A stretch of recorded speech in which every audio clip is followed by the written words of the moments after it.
Je m'appelle Hervé Champollier, mon entreprise c'est H2C Service et je fais de la prestation avec des chevaux de trait.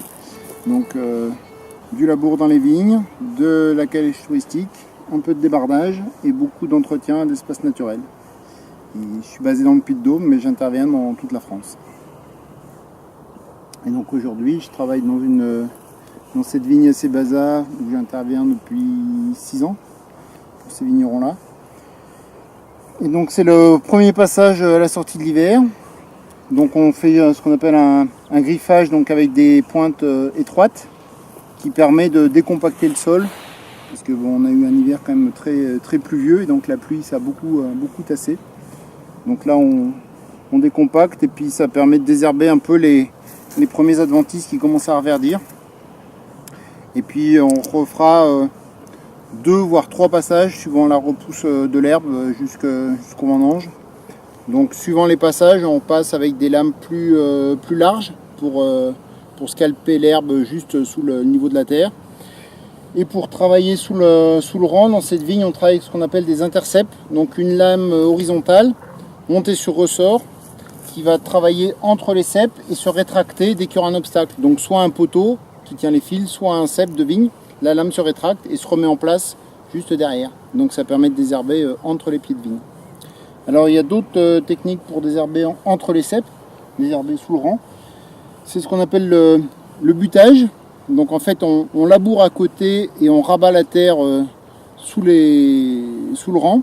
Donc ça étouffe l'herbe. Et au bout d'un mois et demi, on décavaillonne. C'est-à-dire qu'avec une charrue déportée, on va aller rechercher ce bourrelet de terre entre les ceps. Donc ici les ceps sont assez serrés et assez biscornus, donc ce sera un peu compliqué de décavaillonner. Mais quand les ceps sont un petit peu plus droits au démarrage, on les décavaillonne. Donc ça désherbe beaucoup mieux sous le rang. Bon alors ici on se pose pas trop la question non plus parce que l'herbe n'est pas très vigoureuse. Donc elle ne fait pas trop de concurrence à la vigne. Mais cette technique de butage décavaillonnage, on l'utilise dans les endroits où l'herbe est très vigoureuse. Et donc en fait, il faut le désherbage mécanique qu'on fait avec le cheval permet d'éviter que l'herbe étouffe les ceps de vigne. Ça ne va pas les étouffer physiquement, mais dès qu'il va pleuvoir 3 gouttes, c'est l'herbe qui va les ramasser et pas les racines de la vigne. D'où l'intérêt de travailler le sol. Un des intérêts de travailler le sol. Autre intérêt, je parlais de désherbage mécanique, c'est aussi de ne plus avoir recours aux désherbants chimiques. Alors les vignes que je travaille au cheval, c'est des vignerons qui sont soit labellisés bio, soit vin naturel, soit en vin naturel, soit en biodynamie certains.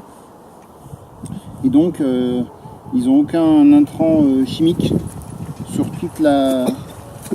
que ce soit la vie de la vigne et le travail de vinification derrière. C'est-à-dire qu'il n'y a pas de sulfite rajouté à la vinification.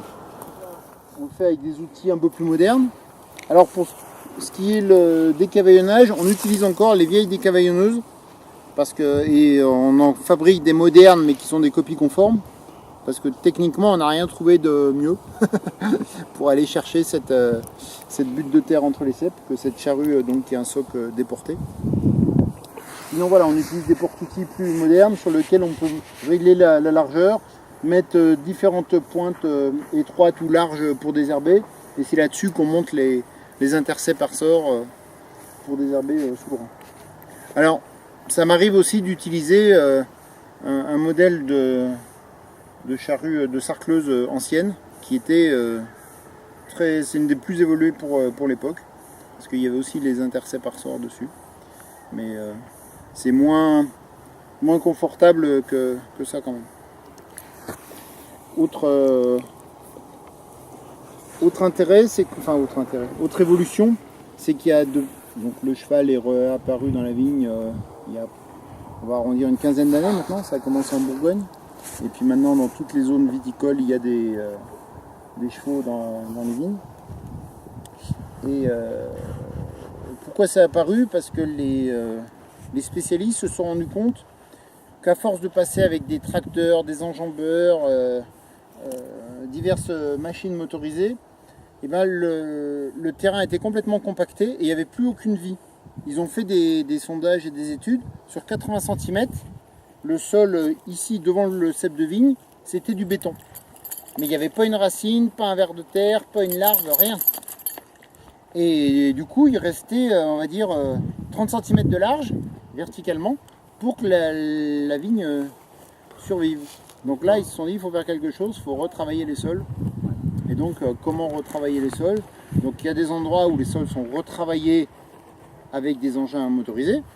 Et puis, il y a d'autres endroits où ils le sont au cheval. L'intérêt du cheval, c'est qu'il n'y a aucun tassement. Alors, même si le cheval pèse son poids, celui-ci il fait 800 kg, j'en ai un autre qui frise la tonne,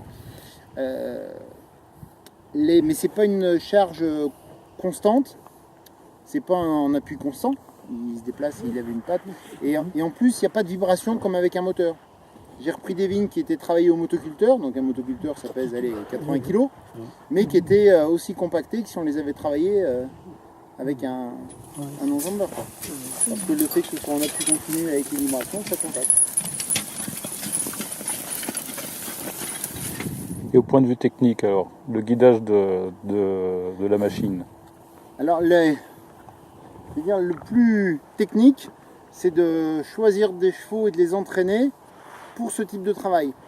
Parce que le travail de la terre, et donc ici dans la vigne, c'est ce qui demande le plus d'effort à l'animal. Et instinctivement, lui, quand il a une résistance comme ça au niveau de son épaule, il va avoir tendance à accélérer. Donc on lui apprend à tirer fort tout en marchant doucement. Et quand on décavaillonne, donc il faut aller chercher entre les ceps, il faut marcher encore plus doucement pour qu'on ait bien le temps de zigzaguer. Alors, je reviens à un désavantage par rapport aux engins motorisés, c'est que là, on est derrière le cheval, on a l'outil sous les yeux, donc je vais dire, on travaille cep par cep, quoi. Alors qu'en tracteur, il règle la largeur en boudrant, et puis s'il y a un cep qui dépasse, il vole. Hein. Voilà. Il ne s'arrête pas à chaque cep pour modifier la largeur de l'outil. Donc on est beaucoup plus précis quand même au cheval, même si on va un peu moins vite. Alors au niveau guidage, voilà, donc il y a le choix de l'animal et le dressage de l'animal, pour justement apprendre à tirer fort tout en marchant doucement. Et aussi les ordres à la voix, parce qu'on a les mains qui sont prises sur l'outil, donc on n'a pas quatre bras, donc on ne peut pas tenir les guides en même temps. Donc pour positionner le cheval et faire les manœuvres quand il y a besoin, faire avancer, reculer, se déplacer en latéral, c'est tout des ordres à la voix. Alors, ils sont comme les humains, il y en a qui apprennent très vite et d'autres qui apprennent très doucement. Lui, il a pris les ordres à la voix en 20 minutes. J'ai eu une jument, au bout de 6 mois, elle confondait toujours sa gauche et sa droite. Hein, donc après, on fait avec, hein, il n'y en a pas deux pareils, quoi. Il n'y a pas un mode d'emploi pour les chevaux, et chaque cheval a son mode d'emploi. Alors après, le guidage de l'outil, c'est une habitude, c'est un entraînement, c'est vraiment sentir les réactions du sol, suivant si c'est très dur, très meuble, parce que si c'est très meuble, ça ne sert à rien d'appuyer et de descendre de 30 cm, hein, c'est pas 30 cm quand on travaille les 10-12 cm de surface, c'est là qu'est la vie. Et puis après, il faut le maîtriser, parce que quand on passe sur un caillou, une racine, l'outil peut avoir tendance à rebondir, et donc il faut le maîtriser avant qu'il y ait une dent qui aille attraper un cep. Le but étant de causer le moins de dommages possible aux plantations. Comme ça me pénalise un peu, tu bouges pas. Donc oui, pour continuer sur le dressage et la manipulation, il y a une partie qui peut s'avérer quelquefois compliquée, c'est les demi-tours en boudrant. Et donc avec des chevaux habitués et entraînés et aux ordres, on arrive à faire les manœuvres presque sans s'arrêter, où le cheval sort du rang, fait demi-tour et re-rentre dans le bon rang, sans qu'on ait quasiment à lui dire quoi que ce soit. Parce que il ne le devine pas, c'est pas son sixième sens, c'est juste que vu que je travaille sans œillère, il me voit derrière tourner avec l'outil, et donc tant que je tourne, il tourne pour se replacer en face du bon rang. Alors il y a celle-ci, elle a ce qu'on appelle des tournières relativement larges, c'est confortable, hein, on a 4-5 mètres en boudrant pour tourner. Ça m'est arrivé de faire des vignes où j'avais même pas 1 mètre en bout de rang pour faire demi-tour. Donc dans ce cas-là, il faut un cheval qui pivote sur place, sans rien abîmer évidemment, parce que le but c'est pas d'arracher les deux ceps du bout. Mais voilà, après il faut de la patience, faire attention et puis tout se passe bien. Au niveau des vignes et des zones d'intervention, donc là on est assez bazar. Je fais d'autres vignes en Auvergne, donc sur Châteauguay, Boud, Coran. Hier j'étais à Volvic. J'en ai fait pendant plusieurs années à Église-Neuve-Prébillon. Et depuis l'an dernier, j'en fais aussi dans le Mâconnais. Ah bah oui, les pauses, ça va pas durer tout l'après-midi peut-être. On profite un peu, mais faut pas exagérer. Allez, Marc. Voilà.